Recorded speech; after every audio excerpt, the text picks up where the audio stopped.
Hallo zusammen und willkommen zu einer weiteren Python-Übung heute. Wir benutzen, Achtung, nicht erschrecken, wir benutzen eine IDE. Ich weiß nicht genau, ob ihr das Video schon gesehen habt zur IDE. Das ist PyCharm, ihr könnt aber jedes andere Programm zum Code editieren einfach so benutzen. So, heute ein kleines bisschen mit was Anspruchsvollerem, denn wir wollen ein Spiel programmieren. Ohne Grafik, einfach nur in dem Terminal oder der Kommandozeile drin.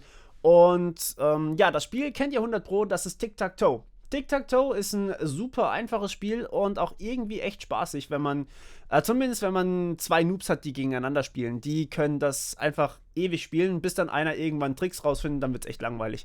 Aber, ja, das wollen wir heute programmieren. Tic-Tac-Toe ist im Endeffekt, einer setzt Xe und einer, oder Kreuze, und einer setzt Kreise.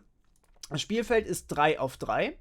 Und ja, ich glaube, der mit X fängt an, das schauen wir uns, ja doch, der mit X fängt an.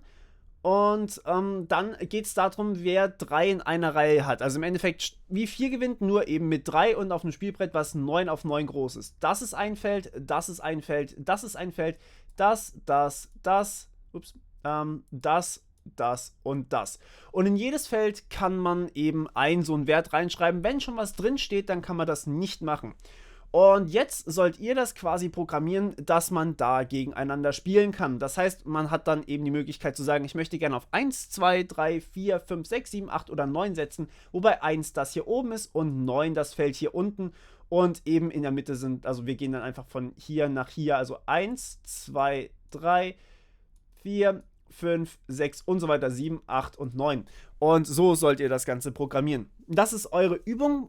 Und habe ich noch was vergessen? Sekunde.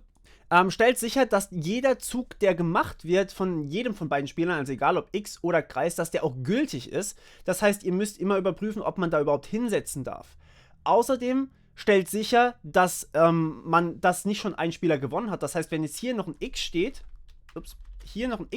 dann hat der Spieler mit den Xen hat gewonnen. Das heißt, der mit dem Kreis braucht auch gar nicht mehr irgendwo hinsetzen. Ihr müsst nach jedem Zug das neue Spielbrett ausgeben, auf der Kommandozeile als so hässliches Ding, wie wir es hier haben. Und ihr müsst sicherstellen, dass eben, wenn jemand gewonnen hat, dass das auch erkannt wird und dass es dann eben ausgegeben wird. Okay? Das sind auch so ein paar Aufgaben, die ihr quasi noch habt. Achtet auch darauf, es kann passieren, dass keiner der beiden Spieler gewinnt, sondern einfach ein Unentschieden entsteht. Das passiert, wenn jetzt hier zum Beispiel eine 0 drin ist und dann hier ist noch ein X und so weiter und so fort. Also, dass eben niemand 3 in einer Reihe hat. Das passiert sogar relativ häufig, wenn man mit fortgeschrittenen Spielern spielt. Das heißt, das auf keinen Fall vernachlässigen. Gut, das sind also eure Aufgaben. Jetzt pausiert mich und geht an die Aufgaben ran und wir hören uns in der Lösung, im selben Video logischerweise, aber ihr pausiert mich bitte und probiert selber erstmal und kommt nachher wieder zurück. Gut, dann bis gleich. Und da sind wir wieder. Ja, willkommen zurück. Jetzt wollen wir uns die Lösung angucken. Ich mache jetzt hier tatsächlich erstmal überall Kommentare vorne dran, damit wir auch wissen, wie unser Spielbrett auszusehen hat. Ach, komm schon. So, und jetzt können wir anfangen mit Spielen. Gut, was wollen wir denn machen? Wir wollen eigentlich zuerst einmal eine Funktion haben, die uns unser Spielbrett ausgibt. Das heißt, wir können hier sagen, def print Board. Und das ist jetzt sozusagen, naja, das ist eben unser Board. Das wollen wir ausgeben. Woher haben wir denn unser Board? Okay. Naja, vielleicht sollten wir das Ganze hier in eine Klasse reinpacken. Denn dafür sind ja Klassen da. Sonst müssen wir hier jedes Mal dieses Board hin und her jonglieren. Schwierig, ne? Deswegen sagen wir hier, okay, wir haben eine Klasse und das ist eine Klasse Board. Denn das Board ist sozusagen einfach, das ist ein Ding, das wir wirklich so uns vorstellen können. Im Endeffekt könnten wir auch 50 Spiele gleichzeitig haben und hätten dann jedes Mal ein eigenes Board. Das heißt, wir können sagen, okay, Board ist eine Klasse und diese Klasse hat auch eine Funktion, die PrintBoard heißt. Und dieses PrintBoard, das gibt uns einfach den kompletten Spielzustand aus. So, jetzt, wie geben wir den Spielzustand eigentlich überhaupt oder wie stellen wir den dar? Das heißt, ich mache hier erstmal ein Parse rein, weil das können wir so noch nicht wissen. Und jetzt müssen wir uns überlegen, wie wir eigentlich unser Spiel darstellen wollen. Und ich würde euch vorschlagen, dass unser Spielbrett sozusagen eine Liste ist, denn es sind ja 9 Felder hier. Gut, okay, wir könnten es auch als 9 einzelne Werte machen, aber das ist ein bisschen sehr kompliziert, deswegen wollen wir das nicht. Also wir wollen eine Liste haben und wir nennen das Ding State. Das heißt, Quatsch, ich brauche erstmal einen Konstruktor, sorry, den hatte ich in meinem Kopf schon geschrieben. Der Konstruktor, der ist sozusagen da, damit er uns alles baut. Und das wisst ihr eigentlich. Das heißt, wir sagen hier self.state für den Zustand von unserem Spielbrett sozusagen ist gleich, naja, einfach eine leere Liste. Okay? Das heißt, wir haben jetzt hier die Möglichkeit, Sachen reinzuschreiben oder. Das Problem an einer leeren Liste ist, und deswegen mache ich es jetzt nicht mit einer leeren Liste, das Problem an einer leeren Liste ist, ihr könnt einfach sagen, hey, oder ihr könnt eben nicht einfach sagen, hey, ich möchte an Stelle 8 was setzen, sondern dann habt ihr eben die Möglichkeit, nur zu sagen, ich möchte an Stelle 1 was setzen. Und deswegen schreibe ich hier jetzt einfach das hier rein. Oh, und ich habe Board klein geschrieben, sorry dafür. Ich habe hier auch einfach mal 9 Nullen hintereinander eingefügt. Das ist jetzt unser Board. 0 steht dafür, dass noch niemand reingesetzt hat. 1 wird nachher für X stehen, -1 wird für O stehen. Also das ist ein O, das ist keine 0, das ist einfach ein Kreis eigentlich, okay? Und das wird nur für die Ausgabe benötigt. Das heißt, wir haben jetzt hier unseren Zustand von unserem Spielbrett, wo einfach noch niemand irgendwas gesetzt hat. Was ja klar ist, am Anfang hat ja noch niemand irgendwas gesetzt, oder? Okay, Achtung für die Leute, die ein bisschen fortgeschritten in Python sind, bitte nicht meinen Codestil hier gerade flamen. Ich weiß, man kann das effizienter schreiben und kürzer schreiben, aber ich möchte es eindeutig schreiben und möglichst simpel halten, ja? Und außerdem ist es so völlig valider Code und eigentlich sehr gut lesbar, weswegen ich den auch tatsächlich oft bevorzuge. Okay, was haben wir hier denn? Achso, den habe ich, ja. Habe ich zuerst als Methode, als Funktion definiert. In der Methode muss immer self drin vorkommen. Das wisst ihr hoffentlich noch, deswegen hat es mir das gerade rot unterkringelt. Gut, jetzt können wir hier tatsächlich auch mal das Board ausgeben. Und genau das wollen wir jetzt hier tun. Wir schreiben einfach print. So, und jetzt, wie geben wir unser Board aus? Naja, wir fangen an mit diesen, nein, die meine ich eigentlich gar nicht, diese Anführungsstriche hier reinzupacken. Und jetzt können wir hier einfach, wobei, lasst uns tatsächlich hier ein, sind das 3? Oh, perfekt, das macht die IDE für mich. Lasst uns einen mehrzeiligen String bauen und den dann eben hier ausgeben. Wir wollen nämlich hier das Spielbrett ausgeben. Das Spielbrett ist ziemlich lang. Das heißt, wir wollen hier erstmal 1, 2, 3. Dann wollen wir so einen Strich haben. 1, 2, 3, Strich, 1, 2, 3, Strich. Beziehungsweise halt den wollen wir gar nicht. So, jetzt ist das Problem, wenn ich das hier so ausgebe, dann habe ich natürlich nicht drin, wie unser Spielbrett tatsächlich aussieht. Das heißt, ich möchte hier als erstes mal reinschreiben, ja gut, das ist eigentlich kein Leerzeichen, sondern das ist eigentlich das, was hier an self.state ist. Aber ich will natürlich das Ganze nicht so wie in self.state haben, sondern ich möchte eine 0, beziehungsweise ein Leerzeichen da stehen haben, wenn eine 0 da steht und so weiter und so fort. Ihr kennt das Prozedere mit dem Umwandeln. Das heißt, wir brauchen noch eine Funktion, beziehungsweise eine Methode, die uns das umwandelt. Def sign to printable sign und wir wollen if sign sign ist eine Zahl, if sign gleich 0, dann returnen wir ein Leerzeichen. Sonst, wenn das sign gleich 1 ist, geben wir, was geben wir denn dann aus? Ein x, return x. Und ansonsten geben wir ein O aus. Return O, ein großes O. Das ist keine 0, das ist ein O in dem Fall tatsächlich. Und jetzt sagen wir hier einfach, okay, wir hätten ganz gerne... Achso, dann kann ich das nicht machen, ne? Okay, verdammt. Okay, Sekunde, ich muss das nochmal kurz anpassen, weil wir hier ein bisschen was anderes haben. 1, 2, 3. Okay, so. Und hier wollen wir jetzt ein Sign haben, Sign to Printable, Sign self.sign to Printable. Und das Sign ist jetzt hier natürlich self.state von 0. Also self.state von 0. So, und das machen wir jetzt quasi für alle einzelnen Dinger hier. Also quasi immer dieses Teil in der Mitte hier quasi ersetzen. So. Das muss man zum Glück nur einmal machen, denn ansonsten wäre das sehr, sehr umständlich. Und hier eben nochmal. Doch, das sollte stimmen. So haben wir es sein von 2. So. Und jetzt können wir hierher gehen und können unseren String sozusagen erweitern. Plus, und wir gehen in die nächste Zeile. Und dann kommt im Endeffekt genau derselbe String nochmal. Ups. Lass mich kurz das Ganze markieren.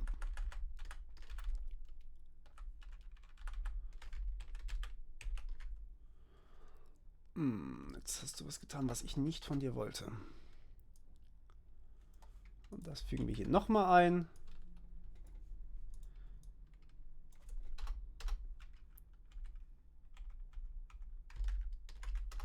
So. Okay, was haben wir jetzt hier? Ich mache das mal ganz kurz hier fertig. Wir haben die obere Reihe, da haben wir 0, 1 und 2 ausgegeben, jeweils mit so einem kleinen Ding in der Mitte. Hier sagen wir dann, das ist 3 und das ist 6. 3, 4, das da hinten wird 5. Dann haben wir hier 6, 7 und 8. Weil eine 9 gibt es ja tatsächlich keine offizielle, eine 5 und eine 8 hier. So, und jetzt haben wir eigentlich unser Board ausgegeben. Jetzt haben wir hier immer drin stehen, was das eigentlich sein soll. Wunderbar. Das ist schon mal der erste Schritt. Jetzt können wir unser Board ausgeben lassen. Cool. Jetzt müssen wir tatsächlich einfach nur noch board.printBoard aufrufen oder sowas und dann war es das eigentlich. Und das ist schon mal gar nicht so schlecht, wenn wir das quasi initial haben. Jetzt müssen wir natürlich noch irgendwie die Möglichkeit haben zu spielen, ne?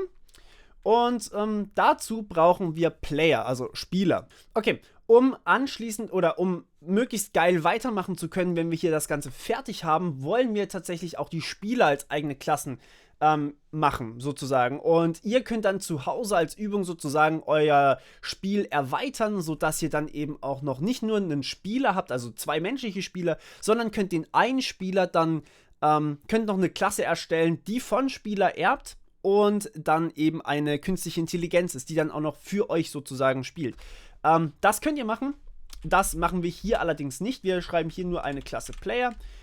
Und der Player, der soll def __init, der bekommt ein Symbol zugewiesen. Symbol. Und dann sagen wir hier self.symbol ist gleich. Quatsch. Wir kriegen es doch zugewiesen. Ist gleich Symbol. So. Aufhören da drüben. Mein Rechner macht manchmal so komische Geräusche. Da muss ich mal draufklopfen, dann funktioniert das Ganze wunderbar. Okay, so, und was können wir jetzt hier sagen? Was ist genau das, was wir hier eben erreichen wollen? Naja, wir wollen spielen können. Das heißt, wir können sagen hier def make turn. Und dann müssen wir nur angeben, wo genau wir diesen Turn haben wollen. Also Zahlen von 0 bis 9 können wir machen. Das heißt, wir brauchen hier irgendwo den Ort oder auch einfach die Zelle, in die wir quasi setzen wollen. Also ich bezeichne die Dinger hier oben jetzt als Zelle. Das heißt, wir sagen hier, wir wollen angeben, welche Zelle wir eigentlich setzen wollen und dann können wir diesen Turn machen. Und dann sagen wir hier einfach, okay, wenn wir jetzt aber diesen Turn machen wollen, dann brauchen wir ein Board. Und dieses Board muss irgendwie verknüpft sein. Also, wir merken hier, wenn wir hier den Turn reinstecken, dann muss jeder Player sozusagen sich ein Board speichern oder hier das Board übergeben bekommen. Das ist unschön. Das gehört da eigentlich nicht rein. Das heißt, was wir stattdessen machen wollen, ist, wir schreiben diese Methode hier rein. Weil hier kann einfach jeder Spieler seinen eigenen Turn machen. Das heißt, wir schreiben hier make turn, self und was wir hier jetzt brauchen, ist eigentlich nur die Zelle. Und ja gut, der Spieler muss hier jetzt rein, aber da wir hier verschiedene Spieler haben können, also wir haben ja immer nur im Endeffekt ein Board, zumindest in unserem Kopf aktuell, aber ihr könnt das gerne erweitern übrigens, wenn ihr Bock drauf habt, macht da 5 Boards rein oder sowas, dass man simultan spielen kann, wenn man da Lust drauf hat. Okay, make turn. So, und jetzt haben wir hier die Zelle, das heißt, wir können hier sagen self.state von Cell, weil die Cell ist ja von 0 bis 9. Ist gleich, und dann sagen wir hier, das Symbol, das ist jetzt wieder hier wahrscheinlich eben 1 oder -1 für was auch immer wir hier gerade sein wollen. Das heißt, wir sagen hier ist gleich Player.Symbol. Wunderbar. Okay, jetzt haben wir hier sozusagen einfach so diese Make-Turn-Methode in eine Zeile reingeschrieben, weil wir hier einfach alles haben, was wir brauchen. Und hier wird eben der State automatisch aktualisiert, sobald eben ein Spieler einen Turn macht. Ziemlich cool. Was wir jetzt noch brauchen ist, wir müssen das Ganze logischerweise laufen lassen. Das können wir jetzt erstmal so machen. Was soll denn eigentlich alles passieren? Da merken wir dann gleich, was uns eigentlich noch fehlt. Das heißt, wir sagen hier if name gleich main. So, okay, was brauchen wir als allererstes? Naja, wir brauchen 2 Spieler. Das heißt, wir schreiben hier Player A ist gleich Player von, so, was für ein Symbol bekommt denn unser Spieler A?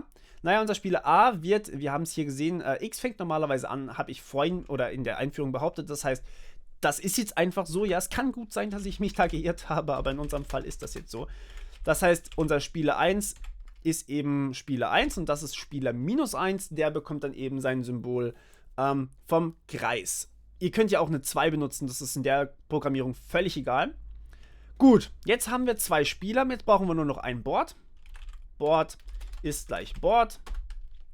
So, ihr seht, hier bei unserem Init brauchen wir für unser Board überhaupt gar nichts. Und jetzt würde das normale Spiel anfangen. So, jetzt wie lange würde denn das normale Spiel gehen? Naja, entweder bis einer gewonnen hat oder bis das ganze Spielbrett voll ist. Okay? Okay, gut, was wollen wir denn dann eigentlich machen? Naja, wir wollen sagen, while Board. So, ist full könnten wir als Methode benutzen, um zu sagen, okay, solange das Board voll ist, das heißt, solange das Board eben nicht voll ist, wollen wir das Ganze laufen lassen. Wenn das Board quasi voll ist, dann wollen wir abbrechen. Und hier rein kommt jetzt dann natürlich einfach das, was wir sozusagen machen wollen. Aktuell können wir hier erstmal reinschreiben, wir wollen das Board ausgeben. Denn ja, da muss natürlich zuerst mal das Board ausgegeben werden, bevor der Spieler irgendwas machen kann. Weil er sonst nicht weiß, was er tun soll. Also sagen wir hier Board.printBoard. Das heißt, der Spieler sieht, wie das Board aussieht. Dann fragen wir ihn, wo möchtest du denn eigentlich rein? Das heißt, wir sagen hier, wie machen wir das dann? Cell ist gleich int von, also wir müssen ja quasi die Eingabe umwandeln in ein Integer, weil wir ja gesagt haben, wir müssen wir müssen eine Zahl von 0 bis 8 irgendwie empfangen. Und hier geben wir dann an, where do you want to place your, wie nennen wir es? Your sign. Und der gibt dann einfach eine Zahl von 0 bis 8 ein. So. Ne, wir sagen hier, man gibt eine Zahl von 1 bis 9 an. Okay? So, jetzt konvertieren wir das Ganze in einen Integer. Das kann immer schief gehen. Das heißt, wir müssen hier das Ganze auf jeden Fall mit einem Try und mit einem Catch, beziehungsweise Try Except umwandeln oder umrahmen. Except Value Error ist es, glaube ich, was wir da bekommen können. Und wenn es ein Value Error ist, machen wir einfach gar nichts. Dann sagen wir einfach nur Continue. Denn dann fragen wir ihn einfach quasi nochmal. Wir printen sozusagen auch nochmal das Board neu ab. Das ist aber nicht so schlimm. Okay, Continue. So. Ansonsten, wenn das kein Value Error ist, dann bekommen wir hier eine Zahl von 1 bis 9 raus. Die müssen wir jetzt erstmal noch umwandeln. Ups, Cell ist gleich Cell -1, weil wir arbeiten mit Zahlen von 0 bis 8, aber ein normaler Spieler denkt eher von 1 bis 9. Deswegen sagen wir hier 1 bis 9. Und dann müssen wir überprüfen, ob unsere Cell auch wirklich zwischen 0 und 8 liegt. Denn es kann ja auch sein, dass er -1 eingegeben hat, dann würden wir komplett kaputt gehen. Oder es kann sein, dass er 10 eingegeben hat oder sowas, dann würden wir auch komplett kaputt gehen. Das heißt, wir müssen hier sagen, okay, gut, wir müssen überprüfen, ob Cell größer ist als, beziehungsweise größer gleich 0. Und dass die Cell kleiner ist als 9. Wir könnten auch größer als -1 reinschreiben, ich weiß. Beziehungsweise, lass uns das umdrehen. Wir könnten hier schreiben, wenn die Cell kleiner ist als 0 oder die Cell ist größer als 8, print, please enter a number between 1 and 9. Oder ihr könnt das natürlich auch immer auf Deutsch machen, das ist logisch. Und wenn das jetzt so ist, dann hat er es ja offensichtlich schon verkackt. Das heißt, wir müssen hier den Durchlauf auch überspringen und müssen hier quasi wieder von vorne anfangen. Das heißt, wir printen wieder das Board und fragen nach einer Eingabe. Okay, gut. Was machen wir denn jetzt, wenn wir hier unten angekommen sind? Dann haben wir es offensichtlich geschafft. Dann haben wir eine Zahl. Und wir haben diese Zahl auch in einem Format, das für uns irgendwie sinnvoll ist. Das heißt entweder 0, 1, 2, 3, 4, 5, 6, 7 oder 8. Und dann können wir hier einfach hergehen und können sagen, okay, gut, das ist jetzt offensichtlich das, wo der Spieler gerade sein möchte. So, jetzt haben wir natürlich das Problem. Jetzt müssen wir irgendwie uns noch merken, welcher Spieler eigentlich gerade aktiv ist. Okay? Das heißt, wir sagen hier einfach erstmal Active Player ist gleich Player A. Der fängt an, haben wir gesagt. So, und dann machen wir einfach hier Folgendes. Wir gehen an das Board und sagen Board.makeTurn. Und zwar in die Zelle Cell und der Spieler, der ist einfach Active Player. Das heißt, der aktive Spieler setzt an. Was? Ja. Manchmal irritieren mich die Fehlermeldungen, sorry. Und der Spieler setzt, also der aktive Spieler setzt an die Zelle. Das heißt irgendwie zum Beispiel 0. Okay, gut. Jetzt. Was machen wir, wenn das vorbei ist? Naja, dann müssen wir auf jeden Fall unseren aktiven Spieler erstmal wechseln. Das heißt, wir sagen hier Active Player ist gleich Player. Ja, jetzt haben wir ein Problem. Welchen Spieler wollen wir denn jetzt auswählen? Wir wissen nicht, welcher der aktive Spieler ist. Die wechseln ja immer hin und her. Das heißt, wir müssen sozusagen so ein kleines Ping-Pong reinpacken. Also in dem Fall wäre es jetzt Player B, aber wenn Player B aktiv ist, dann müssen wir auf Player A setzen. Das heißt, if Active Player gleich Player A, dann wollen wir Player B haben und ansonsten wollen wir Active Player auf Player A haben. Okay, so, das heißt, wir wechseln den aktiven Spieler. Das ist jetzt ein bisschen doof, das sollten wir eigentlich auch auslagern in eine Funktion. Ich lasse es jetzt hier drin stehen, das könnt ihr gerne machen. Das ist quasi auch nochmal eine kleine Übung. Wie gesagt, ich will hier das Video möglichst kurz halten und trotzdem einigermaßen clean. Das ist so ein kleiner Trade-off bei mir. Deswegen macht ruhig, also ihr könnt an diesem Code sehr, sehr gerne noch rumschrauben und ich fände das auch wirklich toll, wenn ihr das noch machen würdet. Wie gesagt, eine KI oder sowas, also eine primitive KI einbauen, könnt ihr auch gerne noch machen. Das ist sowieso eine super geile Übung. Ich glaube, das war auch so ziemlich meine erste KI. Eine Tic-Tac-Toe-KI. Ach Gott, war das witzig.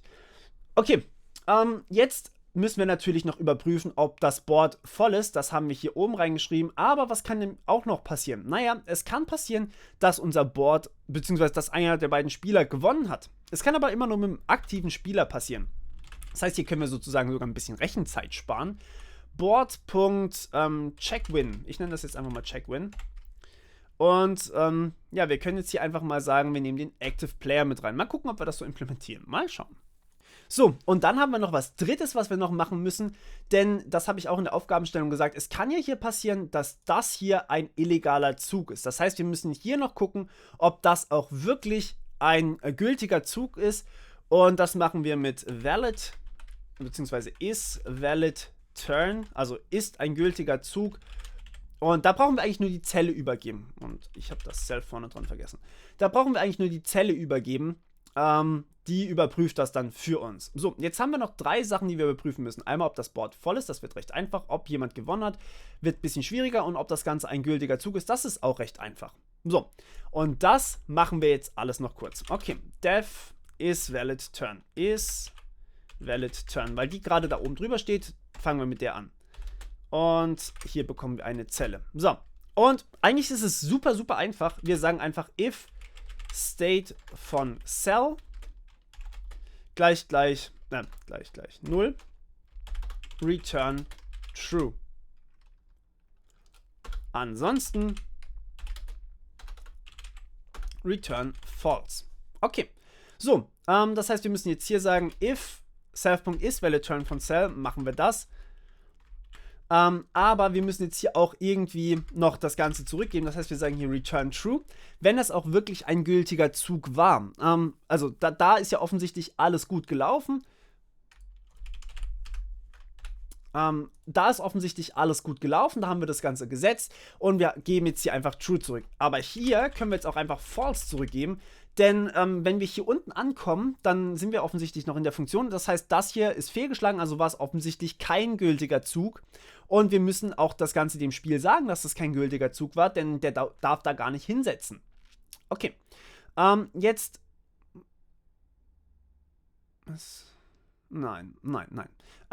Jetzt ist natürlich das Problem, wir müssen es auch noch irgendwie hier unten verarbeiten, ob das Ganze ein gültiger Zug war oder eben nicht. Das heißt, if, wenn das auch wirklich ein gültiger Zug war, if not, wenn es ein ungültiger Zug war, dann wollen wir den Rest überspringen, denn dann ist ja offensichtlich nichts passiert. Der Spieler muss sich nicht ändern, wir brauchen nicht überprüfen, ob irgendwer gewonnen hat, es hat sich einfach nichts am Spielbrett verändert.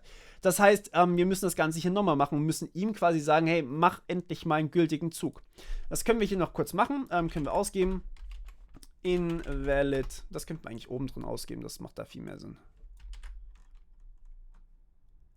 Wobei, nee, lasst uns das hier unten ausgeben. Invalid move. Okay. Und dann wird das Ganze quasi nochmal ausgeführt. Das heißt, er wird nach irgendwas gefragt, was er eingeben möchte. Es wird geguckt, ob das auch wirklich eine Zahl ist. Es wird geguckt, ob die Zahl gültig ist. Und dann wird geguckt, ob das auch wirklich ein gültiger Zug ist. Und wenn das passiert, dann wird überprüft, ob er gewonnen hat. Gut, das ist unsere nächste Funktion, die wir schreiben wollen. Wir wollen überprüfen, ob er gewonnen hat. Also, check win. Und wir haben hier einen Player. So, jetzt, was müssen wir alles überprüfen, wenn man gewonnen hat? Naja, es gibt mehrere Möglichkeiten zu gewinnen. Das heißt, wir haben hier if. Ja, das erste wäre, ich speichere mir mal ganz kurz was rein. S steht für Symbol, damit ich nicht so viel schreiben muss. Player.symbol. Okay, if self.board. What? Ah. Was? Achso, State, ja. Self.state. Ups. Sorry. Self.state von, ich war gerade verwirrt, von 0, wenn das gleich S ist. Und, so, und jetzt heißt es Copy-Paste. Wenn der Zustand 1 gleich S ist und der Zustand 2 ist auch gleich S, dann haben wir die erste Reihe. Dann return true. Ich versuche das jetzt übersichtlich zu halten. Ihr könnt das theoretisch auch mit AND und ORs verknüpfen, wenn ihr das wollt. Ihr könnt das von mir aus auch mit furchtbar vielen logischen Operatoren machen. Ich möchte es hier einfach plain und simple halten. Deswegen, ja. Okay, und jetzt können wir eigentlich das Ganze hier kopieren und müssen immer nur angeben, was wir hier ändern wollen. Okay, was gibt es denn noch? Naja, wir können bei 3, 4 und 5 eine Reihe haben sozusagen. Gut. Dann können wir bei 6, 7 und 8 eine Reihe haben. Und achtet darauf, dass ihr hier immer bei AND seid und nicht bei irgendwas anderem. Wir können bei, so und jetzt gehen, also das waren quasi die horizontalen, das waren quasi die hier, das ist ein Win, das ist ein Win, das ist ein Win. Jetzt können wir aber auch noch so ein Win haben, das und das. Und wir können am Ende noch diese zwei diagonalen Wins haben. Das sind sozusagen die Arten von Win, die wir produzieren können. Okay, der vertikale Win, ich verwechsel die beiden immer, hat 0, 3 und 6. Also das ist quasi so runter. Dann gibt es die 1, 4 und 7. Und dann gibt es die 2, 5 und 8. Perfekt. So, das sind die horizontalen Wins. Ich mache hier mal ein Leer rein. Und das sind die vertikalen Wins. Jetzt haben wir noch zwei andere, nämlich diagonalen. Das heißt, wir haben 0. So, 0, dann der in der Mitte, das müsste 4 sein, wenn ich mich nicht irre. Und dann haben wir 8. Oder aber auf der anderen Seite haben wir, das ist 0, 1, 2. Dann wieder der in der Mitte, 4. Und dann haben wir den ganz links. Das heißt, wir sind bei 6 theoretisch. Genau, also 2, 4, 6 oder 0, 4, 8. Okay, und das sind alle 7 Arten, wie man gewinnen kann. Mehr gibt es nicht. Das heißt, wir haben jetzt überprüft, ob das quasi funktioniert, aber auch nur für den einen Spieler. Warum überprüfen wir es nicht für den anderen Spieler? Naja, der andere Spieler hat offensichtlich sein Board gerade nicht geändert. Das bringt gar nichts. Da brauchen wir nichts überprüfen. Okay, so, jetzt haben wir den Check-Win fertig. Jetzt brauchen wir noch isFull. Das wird mir so richtig schön angezeigt. Das ist doch ganz gut. Und da schreiben wir einfach hier rein, def is full. So, und jetzt sagen wir hier einfach for i in self.state if i gleich 0, dann ist es offensichtlich nicht full, return false, und wenn wir hier unten angekommen sind, return true. So. Was wir jetzt noch machen müssen, ist logischerweise, wir müssen hier noch irgendwas ausgeben, wenn er gewonnen hat. Das wäre ein bisschen schade, wenn nicht. So, wo sind wir denn hier? If board.checkedWin von Active Player, dann geben wir aus print you wonneret GW. Achtung, das ist furchtbar gedenglischt und ich weiß das, beziehungsweise eigentlich nicht mehr gedenglischt. Es ist einfach nur furchtbar falsch, aber es hat gewissen Charakter, ne? Ansonsten einfach mal danach googeln. Und ja, genau, dann gehen wir hier raus. Das ist eigentlich schon alles, was wir brauchen. Beziehungsweise wir könnten die auch einfach breaken, dann können wir danach noch weitermachen. Ihr könnt hier dann noch eine Frage einbauen, ob man nochmal spielen möchte und so weiter und so fort. Dann müsst ihr das auslagern in eine Methode. Wie gesagt, ihr könnt das Skript hier noch sehr, sehr stark erweitern. Das ist auch der Sinn davon. Okay, jetzt schauen wir uns das Ganze mal an. Okay, das ist natürlich furchtbar. Das können wir direkt wieder abschmieren lassen, weil ich was vergessen habe. Direkt in unserem Print. Furchtbar. Ich, Noob.